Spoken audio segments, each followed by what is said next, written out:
What are your thoughts about love and relationships? How do you perceive them? In the realm of literature, few authors have captured the intricacies of love and relationships quite as elegantly as Jane Austen. A luminary of English literature, Austen's romantic novels have transcended time, with their profound insights still resonating with readers today.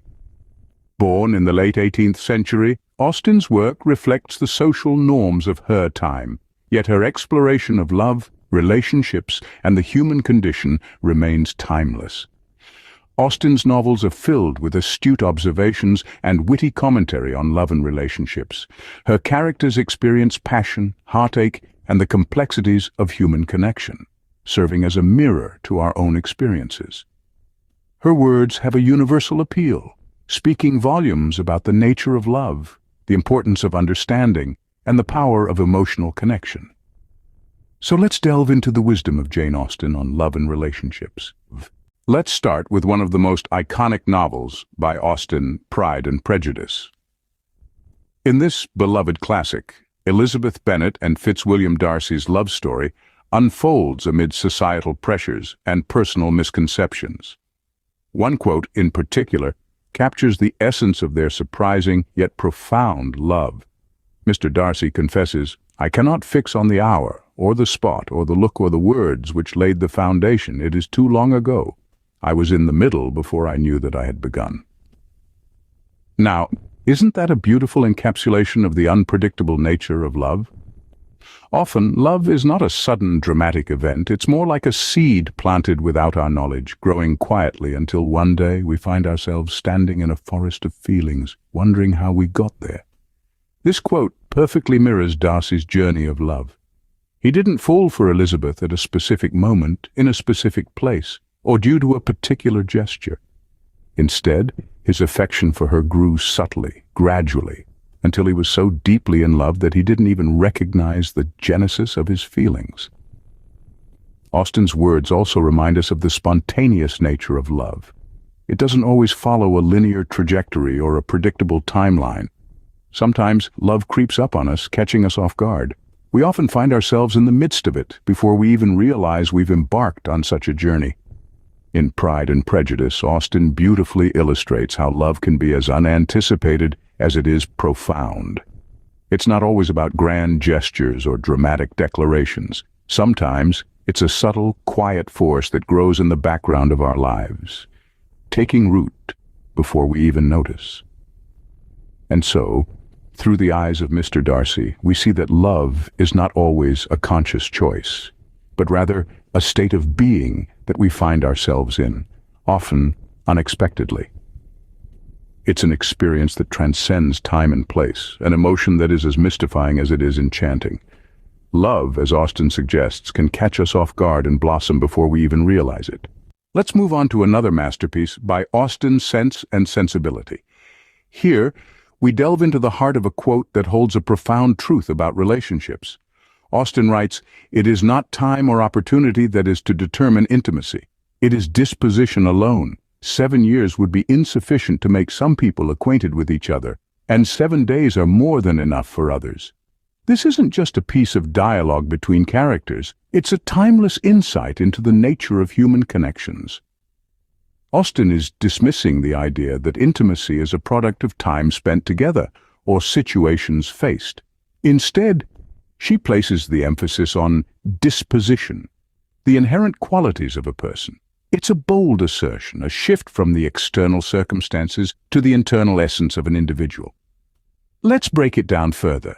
The first part of the quote, "It is not time or opportunity that is to determine intimacy," challenges the conventional wisdom. We often believe that the more time we spend with someone, the closer we become. But Austen argues that it's not about the quantity of time, but the quality of interaction and understanding. The second part, 7 years would be insufficient to make some people acquainted with each other, and 7 days are more than enough for others, further emphasizes this point. Some people may know each other for years without really knowing each other, while others may establish a deep connection in just days. So what does this tell us about relationships? It underscores the importance of compatibility and mutual understanding. It's not about how long you've known someone, but how well you know them. It's about recognizing and appreciating each other's dispositions and finding common ground. This is the essence of equality in a relationship, as Austen sees it. It's an equality of understanding, of connection, of disposition. It's about two souls resonating on the same frequency. Austen shows us that time doesn't necessarily equate to intimacy. It's the connection between two souls. Now let's explore the captivating world of Emma. In Emma, Jane Austen provides us with a profound insight into the complexities of love through her characters, particularly Mr. Knightley. One of the most striking phrases uttered by him is, "If I loved you less, I might be able to talk about it more." This quote, while seemingly paradoxical, beautifully captures the overwhelming nature of love that often leaves us speechless. Consider the context. Mr. Knightley, a man of few words, is expressing his deep and sincere love for Emma. His usual eloquence escapes him, replaced by a silence that speaks volumes about his feelings. Austen uses this quote to emphasize that sometimes the depth of our emotions can be so profound that words become inadequate. It is this paradox that makes love both fascinating and confounding. In this single sentence, Austen reveals a fundamental truth about love. It's not always about grand gestures or poetic declarations. Sometimes it's the silence, the unsaid, the pauses that convey the most. It's about the depth of feelings that render one speechless, unable to encapsulate the enormity of emotions within the confines of human language. It echoes the sentiment that love, in its purest form, transcends the boundaries of articulation. We see this theme recurring in Austen's works, a testament to her nuanced understanding of human emotions. She does not shy away from portraying love in all its complexities, making her characters relatable and their experiences universal. This quote from Emma serves as a reminder that love can be overwhelming, powerful, and beyond articulation. It's a silent force that can leave us speechless, yet speaks volumes. Let's take a moment to appreciate Austen's mastery of the written word, her ability to delve into the human heart, and her knack for encapsulating the most profound emotions in a single sentence. It's through such quotes that she continues to touch the hearts of readers centuries after her time. Austen, through her words, encapsulates the profoundness of love that transcends articulation. We've traveled through Austen's view on love and relationships, each tale offering a unique perspective. From the classic love story of Elizabeth Bennet and Mr. Darcy in Pride and Prejudice, we glean that love can overcome prejudice and societal constraints. In Sense and Sensibility, we learned about the importance of equality, balance, and reason in maintaining relationships. Austen's quotes remind us that love without understanding and respect is hollow and meaningless. Then we delved into Emma, where Austen highlighted the transformative power of love. Love, according to Austen, can change us for the better, shaping us into more compassionate and empathetic beings.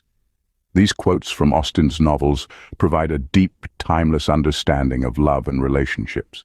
They encourage us to reflect on our own experiences, to understand the complexities of human emotions, and to appreciate the beauty of love in all its forms. Jane Austen, through her nuanced characters and profound quotes, invites us to explore the depths of our own understanding of love and relationships.